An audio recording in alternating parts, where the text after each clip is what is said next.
Bismillahirrahmanirrahim. Assalamualaikum warahmatullahi wabarakatuh. Innal hamdalillah nahmaduhu wa nasta'inuhu wa nastaghfiruh wa na'udzu bihi min shururi anfusina wa sayyiati a'malina. Man yahdihillahu fala mudilla lahu wa man yudlil fala hadiyalah. Asyhadu an la ilaha illallah wahdahu la syarika lah wa asyhadu anna Muhammadan 'abduhu wa rasuluh. Salawatullahi wa salamuhu alaihi wa ala alihi wa ashabihi wa man tabi'ahum bi ihsanin ila yaumiddin. Amma ba'd, fa ya ikhwati fillah, azanallahu wa iyyakum jami'an. Kita melanjutkan pembahasan kitab Salasatul Usul atau yang lebih sering dikenal dengan Al-Usulul Salasah. Kita masih membahas Al-Aslul Awal, dasar pokok ya. Ada 3 hal penting. Kita masuk hal yang pertama.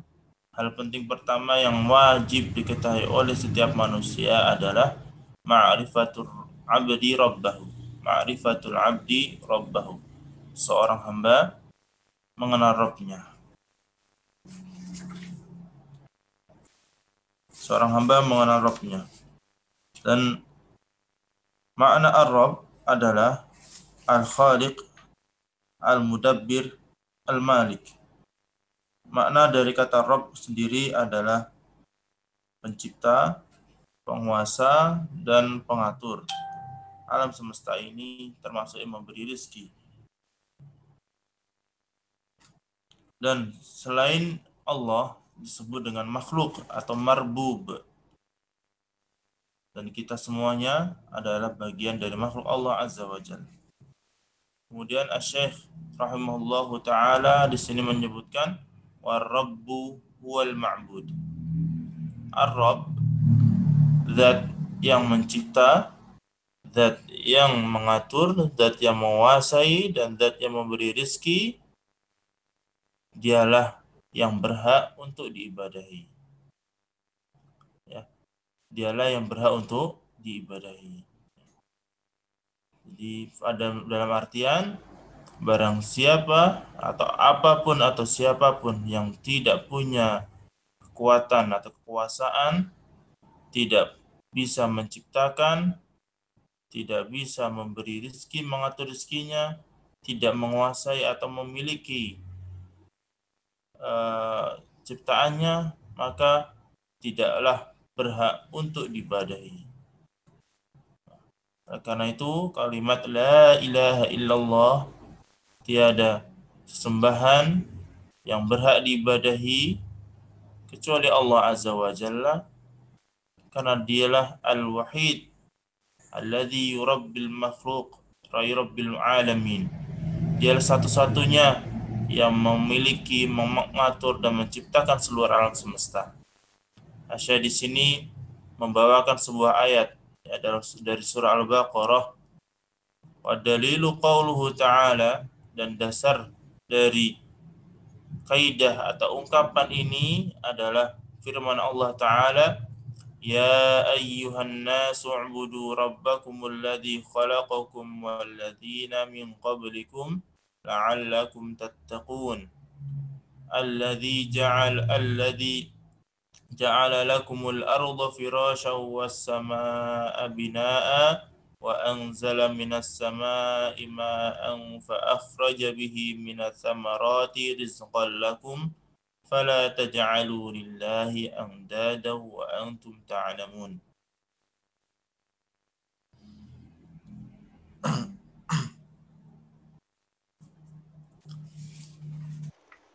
Allah Subhanahu wa taala berfirman ya, dalam surah Al-Baqarah ayat 21 dan 22 ini, ya ayyuhan nas, wahai seluruh manusia, u'budu rabbakum, sembahlah atau ibadahlah hanya kepada Rabb kalian. Disinilah muncul kaidah bahwasanya ar-rabbu huwal ma'bud. Yang berhak diibadahi adalah yang mencipta, yang memiliki dan menguasai. Dan yang mencipta dan memiliki menguasai adalah salah satu yang beribadah. Dari kalimat ini, u'budu rabbakum. Sembahlah, ibadahlah kepada yang menciptakan kalian, yang mengatur kalian, yang menguasai kalian, yang memenuhi kebutuhan kalian, yang memberi rezeki kalian. Dan jangan kalian beribadah, memohon, tunduk, takut, berharap kepada sesuatu yang sama sekali tidak bisa membuktikan bahwa dia adalah pencipta. Tidak ada bukti sama sekali bahwa dia adalah yang mengatur manfaat dan madarat, bisa beri kebaikan atau menolak keburukan. Tapi ibadahlah wahai seluruh manusia kepada yang menguasai kalian, pencipta kalian. Sehingga Allah Subhanahu wa taala jelaskan makna Rabb alladzi khalaqakum, yang mana dialah zat yang telah menciptakan kalian semuanya, yang hidup, yang mendengarkan ayat ini. Walladzina min qablikum, dan orang-orang yang sebelum kalian yang sudah meninggal. Itu semuanya nggak berbeda penciptanya, hanya satu, yaitu Allah Rabb kalian. La'allakum tattaqun, dengan beribadah kepada Allah, ya, beribadah hanya kepada Allah, itulah sifat orang-orang bertakwa. Sifat orang-orang bertakwa hanya menggantungkan diri, beribadah, tunduk, dan berharap memberikan semua ketundukan kepada Allah Azza wa Jalla. Allah Subhanahu wa taala melanjutkan, ya, definisi Rabb, yaitu mensifati dirinya. Alladzi ja'ala lakumul arda firasha was samaa'a binaa'a. Dialah yang menciptakan bagi kalian bumi ini firashan, hamparan. Firashan, hamparan. Kata firash juga diartikan sebagai alas tidur. Sehingga bumi ini terbentuk hamparan, mudah ditempati dan nyaman ditempati. Allah Subhanahu wa taala menjadikan bumi ini tidak bergetar dan tidak berbahaya ditempati. Allah Subhanahu wa taala menjadikan gunung-gunung sebagai pasak bumi agar bumi ini tetap tenang. Ya. Akan tetapi semakin menjelang mendekati hari kiamat, banyak kerusakan akibat dosa-dosa manusia. Rasa kenyamanan bumi ini sedikit demi sedikit akan mulai pudar karena sifatnya duniawi. Semoga sesuatu akan binasa, akan rusak kecuali Allah Azza wa Jalla. Nanti pada puncaknya Allah Subhanahu wa taala akan jadikan gunung-gunung yang menjadi pasak bumi ini meledak, hancur lebur, meletus seperti kapas-kapas yang berterbangan. Sehingga bumi pun bergoyang. Idza zulzilatil ardu zilzalaha. Digoncangkan dengan sekuatnya, tidak lagi menjadi firash. Tapi pada saat ini, pada awalnya bumi diciptakan sebagai firashan, tempat yang nyaman bagi manusia. Siapa yang menjadikannya? Allah Azza wa Jalla. Maka mintalah, memohonlah, tunduklah kepada yang menciptakan bumi ini nyaman ditempati.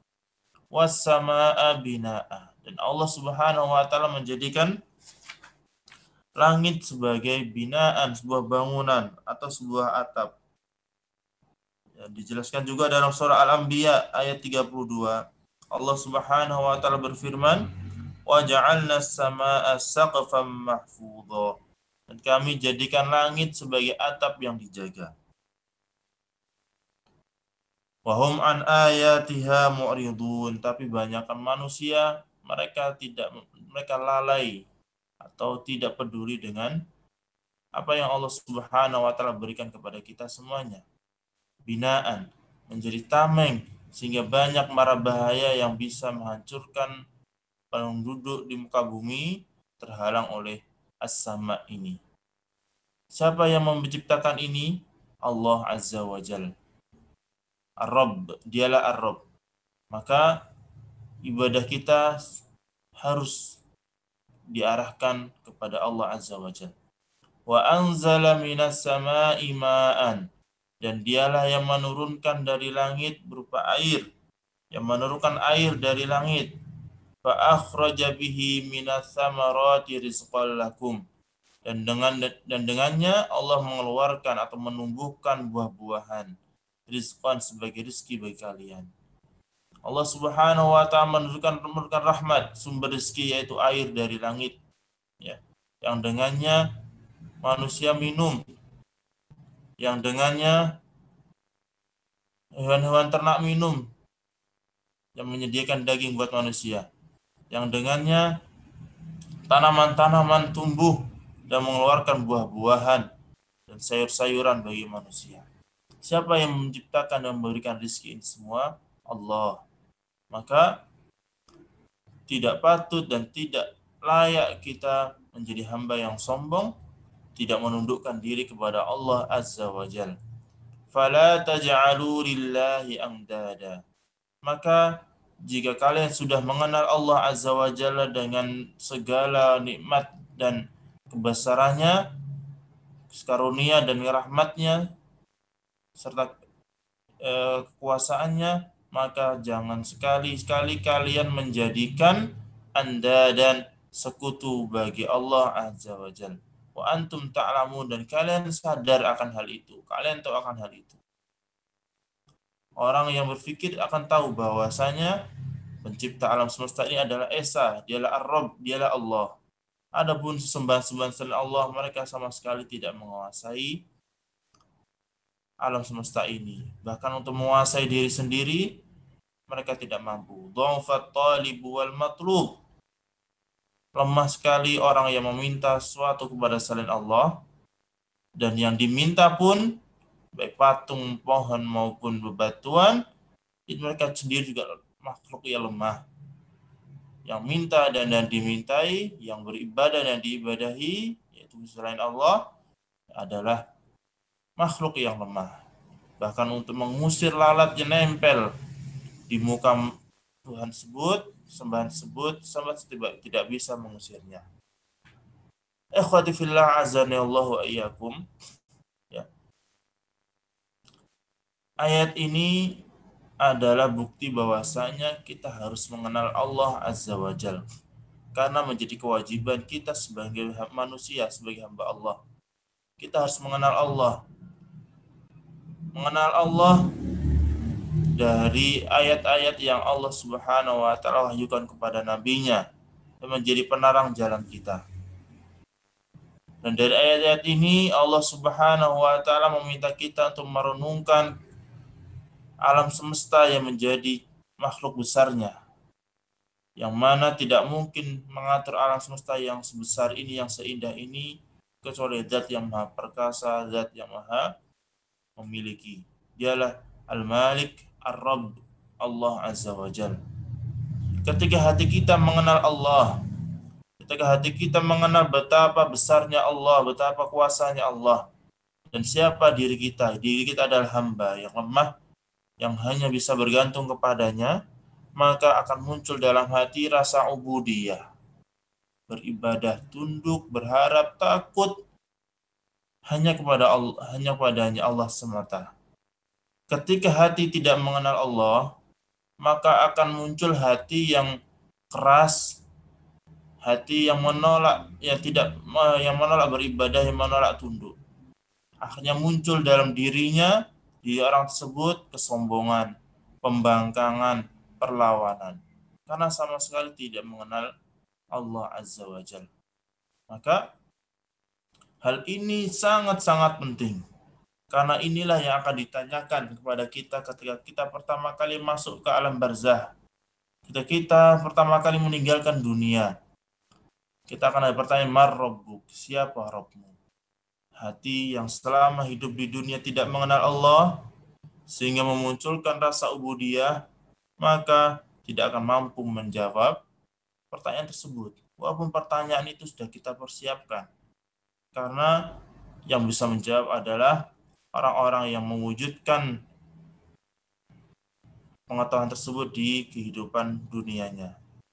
Kemudian di ayat ini, di awal ayat Allah Subhanahu wa taala memerintahkan beribadah kepada Allah. Di akhir ayat berikutnya, ayat 22, di sini Allah Subhanahu wa taala melarang kita untuk beribadah kepada selainnya. Jadi dalam beribadah kepada Allah itu harus ada dua unsur. Satu isbat dan nafi. Ya.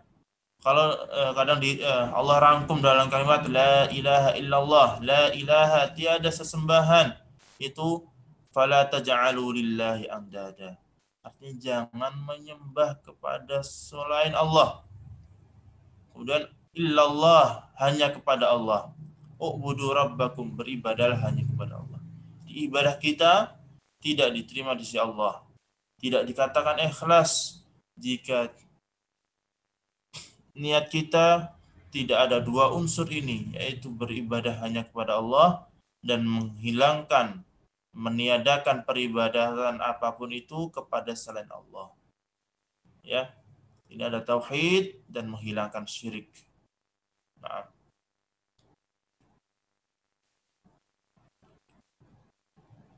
Baik.